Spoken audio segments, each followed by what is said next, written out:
En Ukraine, Kiev et Washington doutent des annonces de Moscou de réduire son activité militaire puisque les bombardements se poursuivent. Le point sur la situation dans ce journal. Entretien téléphonique entre Joe Biden et Volodymyr Zelensky au cœur des discussions des capacités militaires supplémentaires pour l'Ukraine. Déjà 4 millions de réfugiés ukrainiens dans le monde, l'Europe s'organise. Reportage en Serbie, le pays a mis en place des mesures de protection temporaire. Salah Abdeslam a parlé au procès des attentats du 13 novembre. Le seul rescapé du commando terroriste est revenu sur son rôle lors des attaques. En Ukraine, l'accalmie espérée se fait encore attendre. Malgré les négociations russo-ukrainiennes de mardi en Turquie, les bombardements russes se sont poursuivis près de Kiev et Tchernihiv. Moins de 20% des troupes russes se seraient retirées de la capitale après avoir été repoussées par la résistance ukrainienne. Des promesses de retrait des forces de Moscou auxquelles le président ukrainien ne croit pas. Nous observons que la Russie rassemble des forces pour de nouvelles attaques dans le Donbass. Et nous nous y préparons. Nous ne croyons personne. Nous ne croyons pas les belles paroles. Quelque chose se passe sur le champ de bataille. Nous n'abandonnerons rien et nous nous battrons pour chaque mètre de notre terre, pour chaque citoyen. De son côté, le ministère russe de la Défense a déjà confirmé qu'il redéployait des troupes. L'objectif du redéploiement des forces armées russes est d'intensifier l'activité sur les lieux prioritaires et surtout d'achever l'opération de libération complète du Donbass. De la volonté de contrôler la capitale au redéploiement vers l'Est, les plans de Moscou ne cessent de changer, ce qui laisse perplexe Washington. Nous avons évidemment des informations que nous avons rendues publiques selon lesquelles Vladimir Poutine s'est senti induit en erreur par l'armée russe. Nous pensons qu'il est mal informé par ses conseillers sur la performance de son armée et sur l'économie paralysée par les sanctions. Car encore une fois, ses conseillers ont trop peur de lui dire la vérité. Comme la Russie l'avait affirmé, ses troupes ont intensifié leurs attaques dans la région du Donbass, contrôlée par les séparatistes pro-russes. Ici à Donetsk, un missile aurait tué 2 personnes et détruit une partie d'un immeuble. Le président américain Joe Biden s'est longuement entretenu par téléphone ce mercredi avec son homologue ukrainien Volodymyr Zelensky. Au cœur des discussions, le soutien militaire renforcé des États-Unis pour aider l'Ukraine à se défendre face aux troupes russes. Kiev serait toujours en attente d'armes supplémentaires promises par les Américains, notamment des drones kamikazes et des batteries anti-aériennes. Il fut également question d'un renforcement des sanctions, une proposition soutenue par le Premier ministre britannique. Pour Boris Johnson, l'intensification des sanctions doit se poursuivre jusqu'au retrait de tous les soldats russes d'Ukraine. Ce que nous allons faire aussi, dit-il, et j'espère que nous aurons le soutien de l'opposition, c'est de nous assurer qu'aucun de nos amis et partenaires dans le monde ne reviendra sur ces sanctions. En fait, nous devons maintenant renforcer la pression économique sur Vladimir Poutine.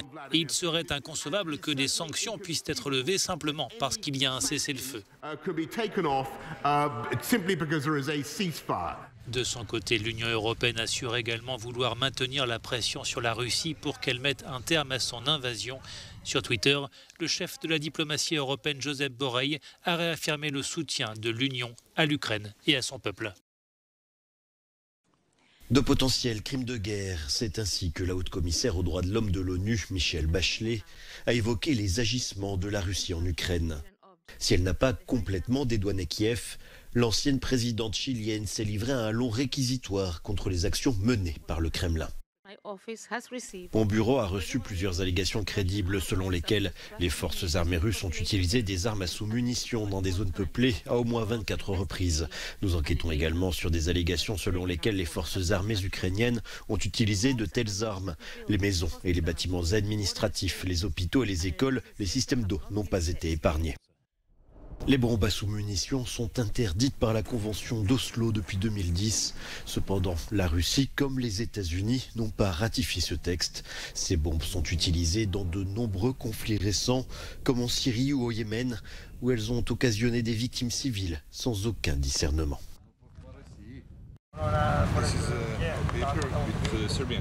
Olga est une réfugiée. Elle a fui la ville ukrainienne de Mariupol avec sa fille, direction la Serbie.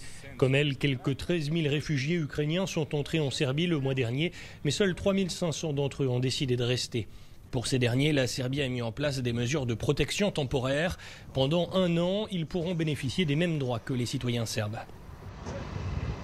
Mariupol est détruite. Trop de gens sont morts, les maisons sont en ruine. Vivre là-bas maintenant, c'est impossible.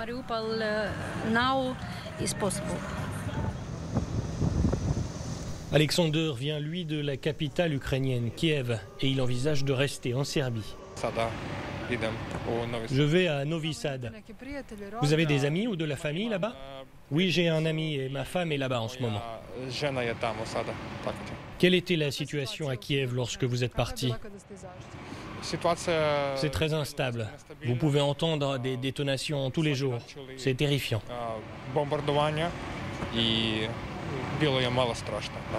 Une fois entrés en Serbie, les premières informations que reçoivent les réfugiés ukrainiens proviennent de ces agents du commissariat aux réfugiés serbes. Ils sont sur place 24 heures sur 24.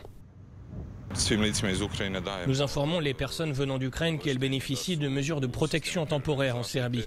Cela signifie qu'elles peuvent jouir des mêmes droits que les citoyens serbes. Il s'agit d'un document contenant toutes les informations dont pourraient avoir besoin les réfugiés qui sont en Serbie sans autre endroit où aller. Il y a des informations en 2 langues, anglais et ukrainien.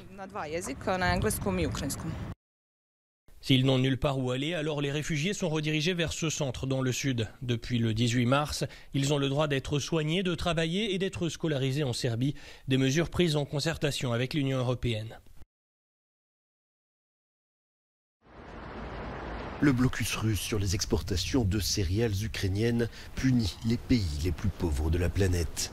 Devant l'ONU, la secrétaire d'État adjointe américaine Wendy Sherman a affirmé que la marine russe empêche près d'une centaine de navires transportant des denrées alimentaires ukrainiennes, notamment des céréales, d'atteindre la Méditerranée, faisant grimper en flèche les prix de certains produits de première nécessité. Vladimir Poutine a commencé cette guerre, il a créé cette crise alimentaire mondiale et c'est lui qui peut l'arrêter. L'Ukraine est le 5e producteur de blé au monde et ses céréales comptent pour 50% de l'approvisionnement du programme alimentaire mondial. Nous étions déjà, à cause du prix du carburant, du prix de la nourriture et des frais d'expédition, en train de commencer à réduire les rations pour des millions d'enfants et de familles dans le monde. Dans des pays comme le Yémen, où nous venions de réduire de moitié les rations de 8 millions de personnes, nous envisageons maintenant de passer à des rations nulles. Le Niger, le Mali, le Tchad, et je pourrais continuer encore et encore.